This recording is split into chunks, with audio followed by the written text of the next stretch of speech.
Shalom, welcome. Yeshua Jesus didn't get too involved in politics, and I can kind of understand why. Really, what it comes down to is politics is very temporal. It has to do with the here and the now and what you want now and how we can get it now and what needs to be done now. And it's very lateral. It has to do with governments and comforts, our desire for comfort here in this world. Whereas what Yeshua Jesus did was for eternity. It was for once and for all time. It was about the new heavens and the new earth and reconciling all of mankind with holy God. And that sacrifice was made at the proper time, at a time when the most vicious, torturous, most inhumane way of killing a human being was perfected by the Romans, right? And Yeshua Jesus was asked several times about politics, and he really didn't give too much of an answer. He was given a coin. He said, whose image is on this coin? And, you know the story. Caesar will give to Caesar that which belongs to Caesar and give to God that which belongs to God. Maybe that's the better place to start a topic like this.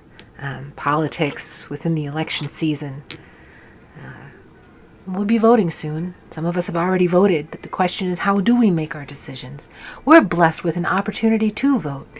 Yet we're surrounded by many things that focus our attention on many issues right now. And if we allow ourselves to chase after the now, we'll lose sight of the eternal. If we run and chase after these things that are external, we'll miss out on the stronger internal work.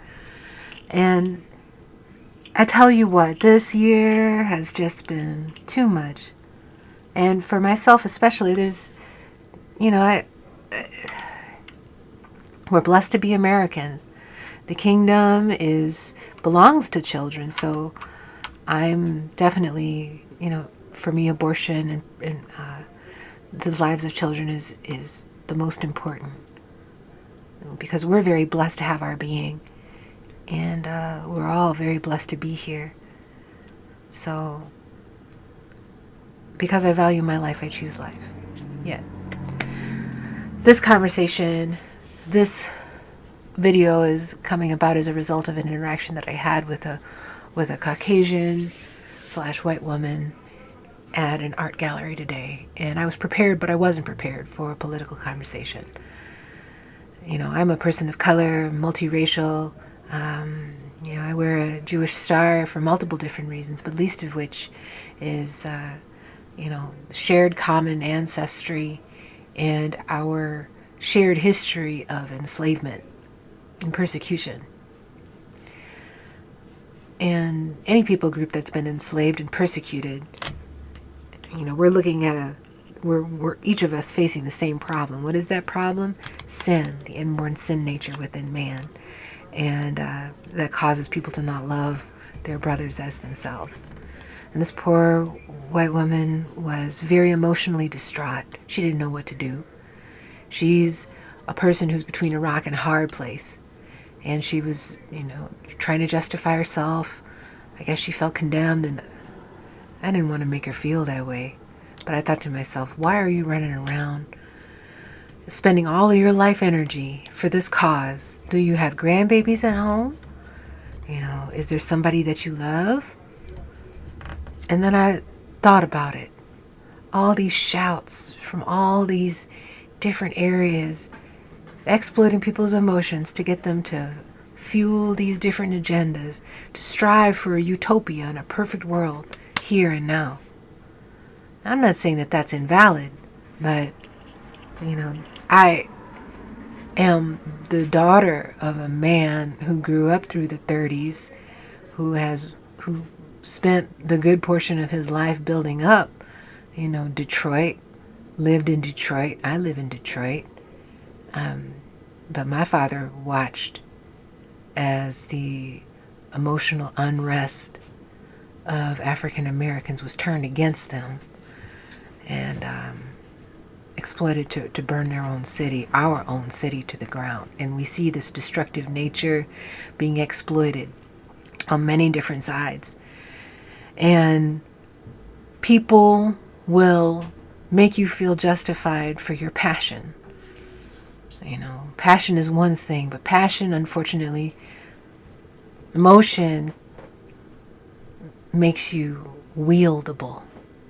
People will wield your emotions against you if you are not careful. So I'm very wary of Black Lives Matter.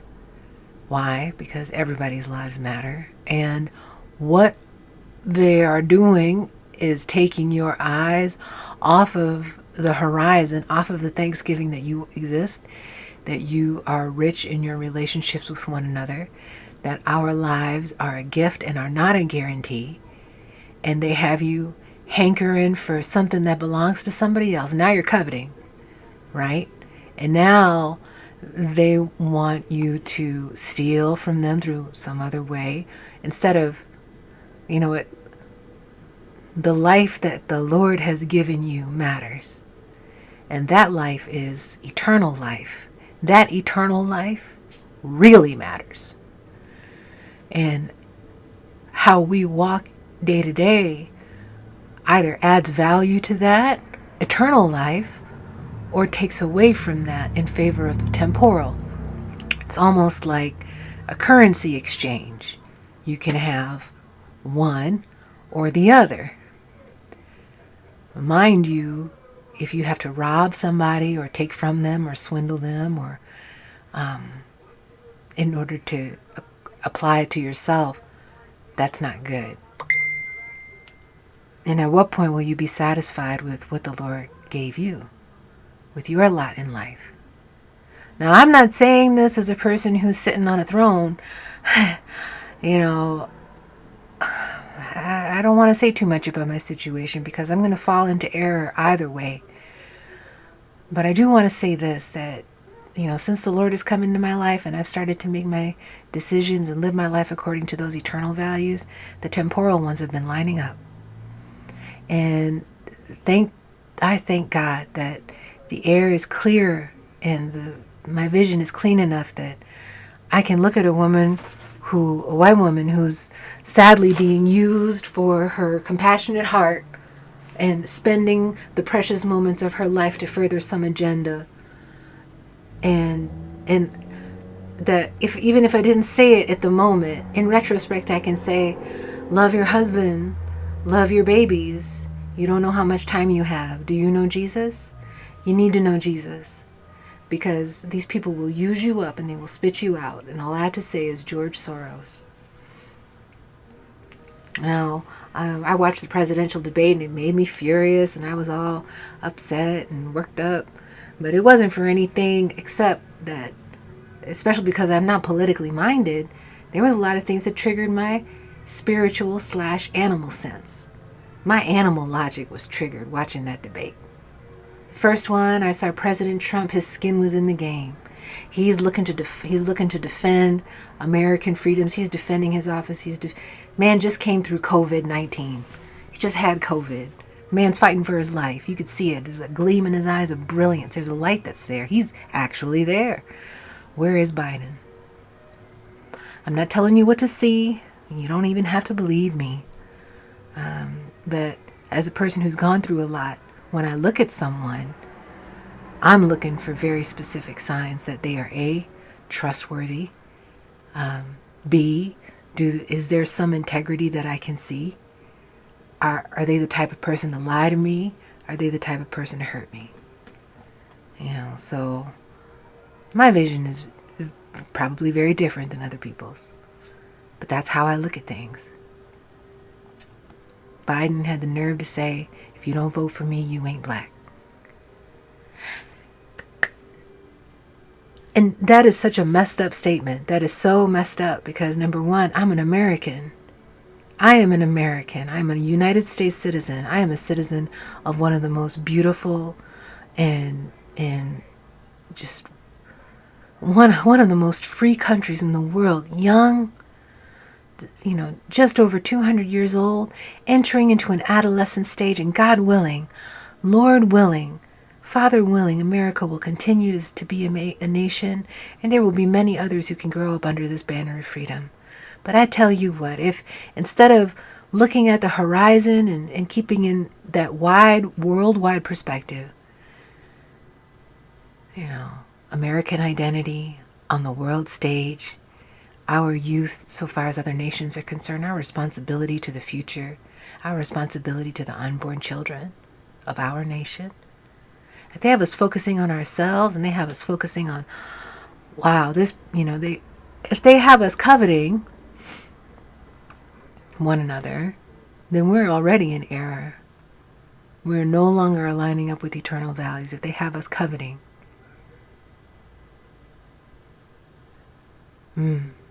Those 10 commandments, they're all related.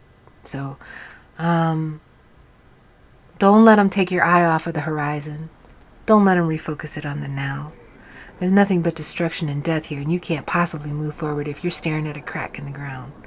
Because now you're waiting for somebody to call a truck to fill in the crack. And you can't see where you're going if you're looking at your feet.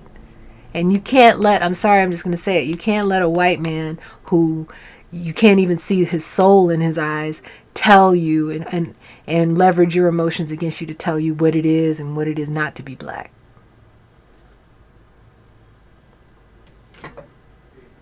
Okay. I think that's all I've got to say. And I'm trying to say this as gently as possible. And I don't want to get in any trouble. I don't want to make anybody feel bad. But our war is not with flesh and blood, but with powers and principalities in high places. So let's start to look just a little bit higher up the mountain, and if your life really matters, how much more your eternal life, right? And if your life really matters, what can you do in order to invest your life in eternal life? I tell you what, we can only do so much. The most that I can think of in the day, is how do I love my mom? How do I love my neighbor as myself? Am I keeping my relationships healthy and fruitful? Am I loving the people that God has placed within my life? Because within those very tight, small circles, that's where your life matters. That's where your life matters. That's where your brother's life matters. Your sister's life matters to you. Yeah? Don't wait for a government to ascribe your value. Your value does not come from a system of government. Your value does not come from the size of your paycheck. Your value comes from how you answer your situations. Where is your will? Is your will in God's will? Is your will towards the kingdom? Are you investing in those eternal values? Do you consider yourself to be a citizen of whichever country? And are you thankful that that country exists? That you, as a human being on this stage in time, get a chance to live life, through the fabric of this reality and carry the identity of an American citizen, a British citizen who's blessed to have a queen. You know what I'm saying? The honor is not found on the outside. The honor is found in thanksgiving and worship of God. Nobody can take that away, no matter what. All right. I've talked for long enough. I really didn't mean for this to be too long. This is the second take on this subject matter. Don't let anybody tell you that your value comes from government, because government will just it'll just take away more and more from you, more of your moves, more of your life. Western eyes are focused on the here and now. Eastern eyes look at time very differently. Okay. Shalom, y'all, and have a blessed week.